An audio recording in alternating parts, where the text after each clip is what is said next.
I'm a lecturer by profession and also a research scholar in Islam and comparative studies. May I know your name, please? I'm Nilima. I respect your great enlightenment, sir, but I have a small qualification to be made. Let us go back to the Bhavishya Purana, Part 3, Khand 3, Adhyay 3, and Slokas 5 to 8. Before going to this, I would just like to mention that maybe you already know, because every prophet who comes in the name of God will fulfill the prophecy which is made for him. So any prophet who fulfills 50% of that prophecy is not qualified to be a prophet. I mean, this is a simple logical thing.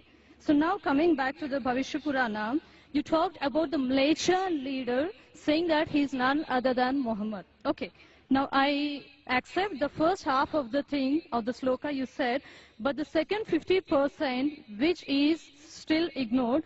Now sir, let me tell you, Mleccha, the word meaning Mleccha, it is derived from Sanskrit dictionary, the meaning, and the meaning means non-Aryan or sinner or wicked person. These are the three different meanings given to the word Mleccha. So according to this, can Muhammad be a sinner or a wicked person? The second part is, the second condition of the prophecy is that he will belong to Marusthal, and in Sanskrit, land of death. Because Maru, it is derived from Sanskrit, Mru. Mru is death. And definitely it does not quoting to the land of Arabia, because it is a barren land or it is a battlefield. And next, coming to the third point of it, this prophecy also mentions that Mleccha leader will take bath in Panchagavya and in river Ganges. And it is a common truth. We know that Ganges means Ganga river, and we all know that Ganga is not in Arabia, but it is in India. It is a universal fact. And coming to the taking bath in Panchagavya, the meaning of Panchagavya is 5 products of cow. And the products of cow is milk, curds, ghee, urine, cow dung. And now sir, coming to this part exclusively, this prophecy must be fulfilled by Muhammad, wherein if you show me at least single reference from Quran, wherein Muhammad has taken bath in all these 5 products, that is milk, curds, ghee, urine and cow dung, I am ready to accept Islam today. Thank you, sir. Sister has rightly said that if the prophecy that you give, if more than 50% is not fulfilled, then the prophecy is wrong. I agree with you, sister. I agree with you. And I will answer all your 3 queries. Let's see whether you accept Islam or not today.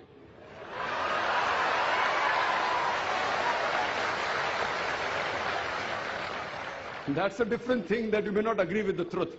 I will speak to you. I agree with you. Mleccha, I agree with you, all your 3 definitions. Mleccha, one of the meaning is non-Aryan, meaning a foreigner.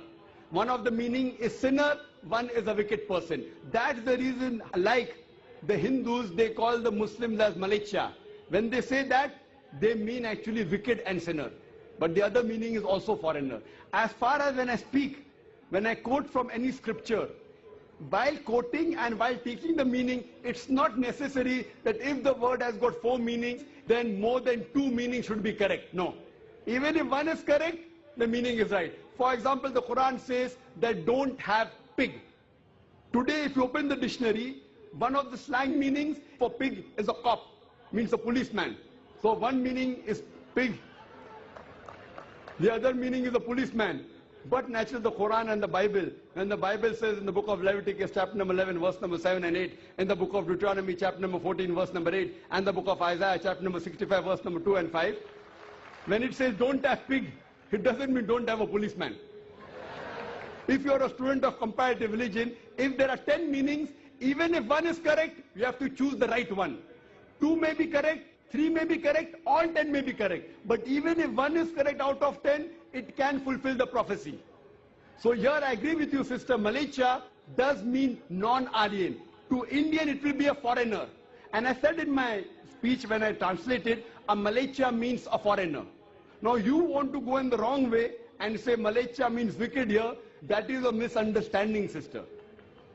If you say the Bible says and the Quran says don't have a policeman, that means you're not a student of comparative religion, you are a novice.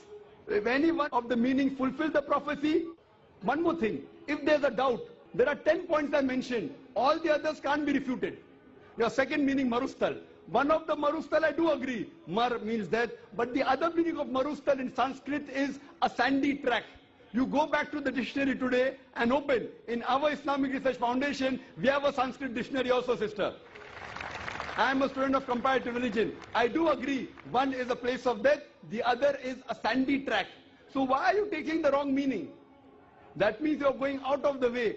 So if you see the permutation and combination, all the other points I mentioned are 100% correct. Here also, you have to choose the right meaning. So one of the meanings of marustal means a sandy track or a desert. Coming to your third question. And